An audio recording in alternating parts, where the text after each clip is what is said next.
you because I'm the Republican candidate. We're trying to send my opponent back to teaching, which is a noble profession, and he should be there because in Congress he's just not doing the job.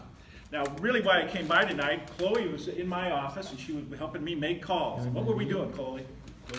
We're calling all the undecided parties right now on party preferences to try and get their vote in November. Right. We are trying to motivate Republicans, all Republicans to get out and vote, even the disenchanted and the disappointed, all of those people. And we're trying to get people that may go out and vote for their first time ever for a Trump, but doesn't have a clue about down ticket. Down ticket is so important.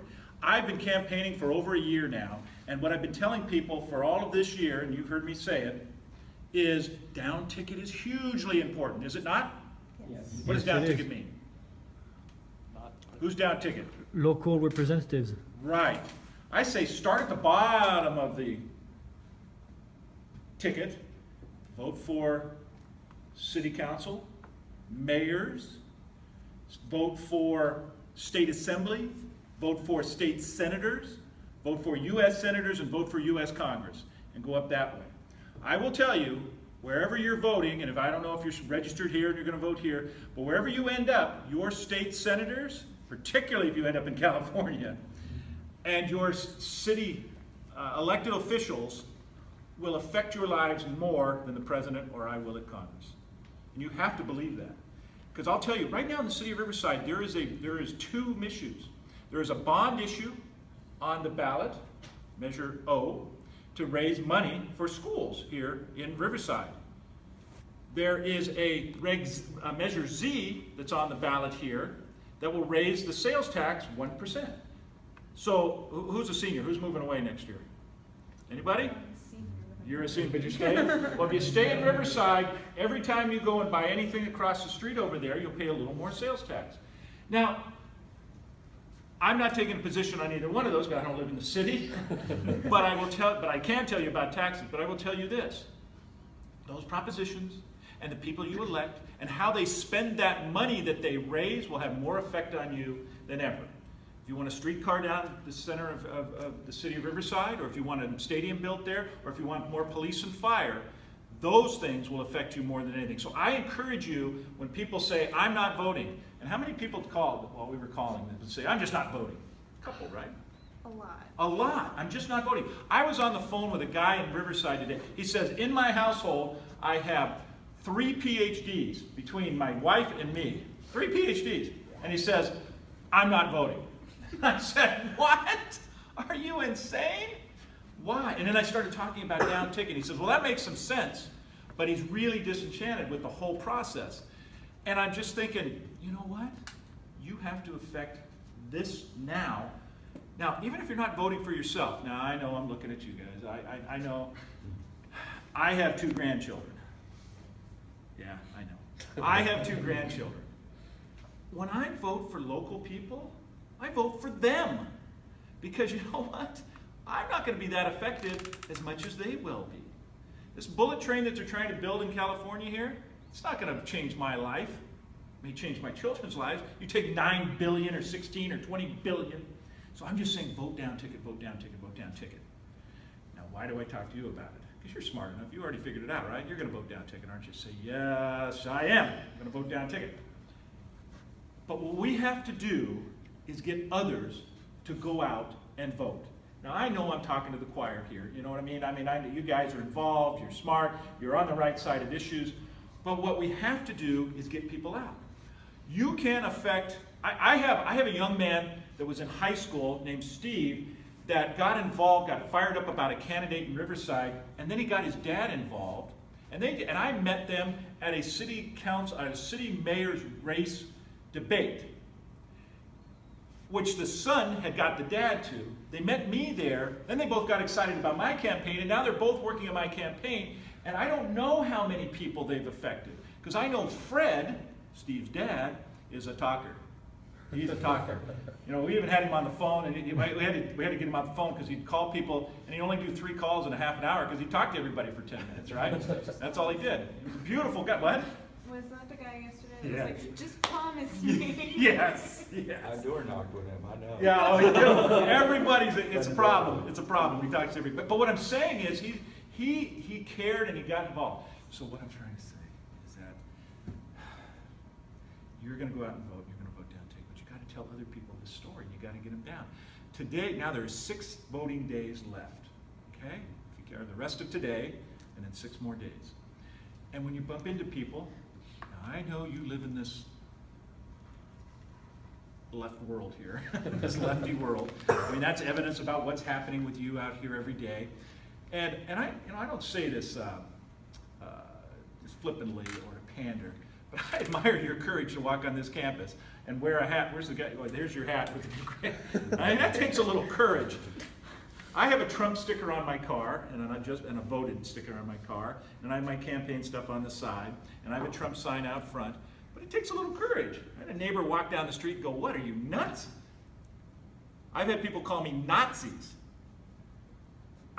Call me a Nazi. I've had people just verbally attack me. So I get it. So and I live in a bubble. I live in a Republican bubble. I mean, most people around that I deal with are conservative.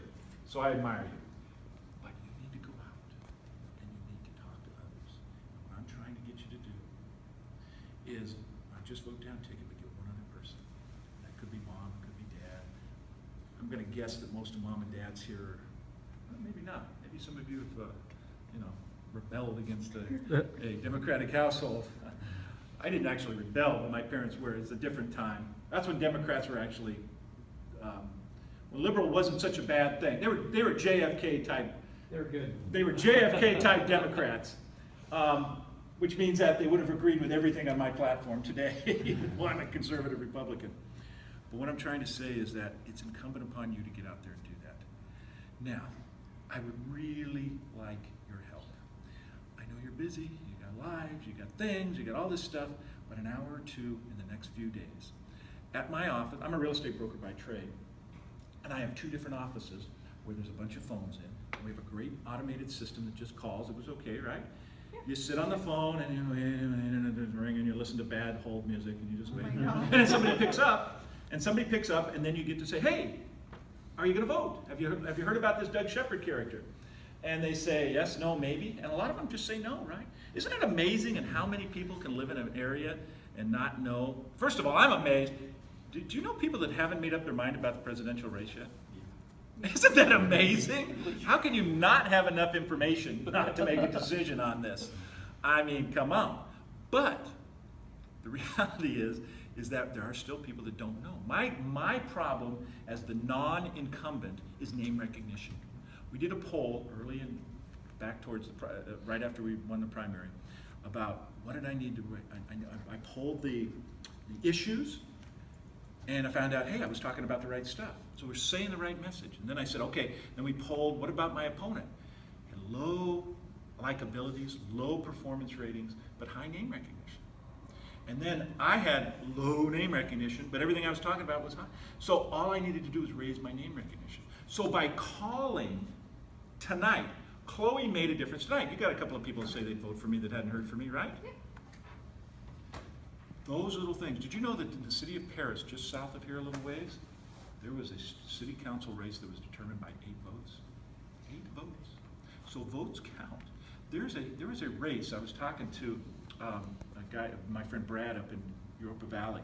He's a councilman. It wasn't his race, but there was a race in his city where the council person's seat was determined by literally, no exaggeration, 1 vote. So it does make a difference. Now, see, we're out registered here as Democrats. The Democrats are out registered us here a little bit, okay? And did you see the paper the other day? We now have 1 million registered voters in the county. Did you see that? Mm-hmm. That's a new thing. That's a big jump. And Democrats out-register us in this district a little bit. But I also saw the register, I was looking at it, and now more Democrats came out and have early voted, have turned in their early voting. But the percentage of the two, in other words, a higher percentage of Republicans came out. So what we have to do is give them a real reason to come out, and give people a reason, even if they're not going to vote for Trump or Hillary, or they're going to stay home. We got to give them a reason. So what I really could use, and I think this area could use, is an hour or two of your time. Could be, we're there, and I'm going to give you a little flyer, we're there from 10 to 8 every day. Now frankly, you can do it from home. We can give you, if you want to work from your laptop and make calls from home, you can do that. And just give you a list, and you just sit there. And frankly, you were studying, what were you studying while we were online?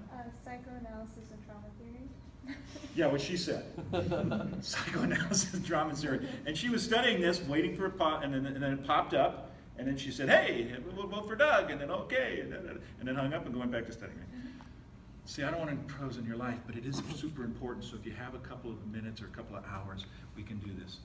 Now, today is what, Wednesday? Holy gosh, Wednesday. We got Thursday, Friday, Saturday. We're going to be doing it Sunday. I used to not work on Sundays, but this kind of got important thing. Sunday, Monday, and all day Tuesday. And then Tuesday, now when are you guys leaving? We're leaving, Midnight Thursday and night, Thursday. Oh, okay, so you'll get. Friday. Okay, with any luck, I'll meet you there in Washington, because if I get elected, you have to be there by the 14th. But anyways, here's the thing, anytime. So that's really what I'm here to do. I'm here to beg. Up to this point, I've been begging for money all across the district. That's all I do. That's what you do too. If you're anybody thinking that they may someday want to run for office? Anybody someday? I see how stressful it is. Yeah? Here's what you do all day. Hi, I'm Doug. You're my best friend. Could I get some money out of you? Even when you're elected. So that's what you do. And then the other times you go, hi, I'm Doug. Hi, I'm Doug. My biggest advantage is I go, hi, I'm Doug. I'm running for Congress. I'm the Republican. They go, oh, really? Who's your opponent? And I go, Mark Takano. And they go, whoa, no problem. I don't care who I am. I could have horns and a tail, and they'd still say, oh, anybody wants to replace Mark Takano. I need your help. The party needs your help. This area needs your help. And you can make a difference. That's my message. So give us a couple of hours. Help us out. Chloe will tell you it doesn't bite. He made lots of calls before. Our system's better now. Yeah. I'll actually make it happen. So let's make a difference. And you can. It's like anybody give blood here? Yes. Anybody give blood? You're a blood donor? I'm a blood donor. I'm O negative, and I have the little baby gene where they can give it to babies. It is the easiest thing I do in life, and I do the most good. I go out and I give a pint of blood, and it saves a couple of babies. Amazing, right? And what do? I sit there, and then they give me cookies afterward. Yeah. It's a beautiful thing. This is how easy this is. You come out, you make some calls, and maybe you save this district from this crazy incumbent Democrat. Okay, so thank you for your time. I really appreciate it. Chloe's got some flyers for you there. I've got other materials we'll pass around. And if you have any questions, give anybody a call. Give us a call or hit the website. Thank you. Thanks for keeping the fight on these campuses. We are going to make a difference. We really will. Win, lose, or draw, we're going to make a difference. And you are a big part of it. Thanks. Yay!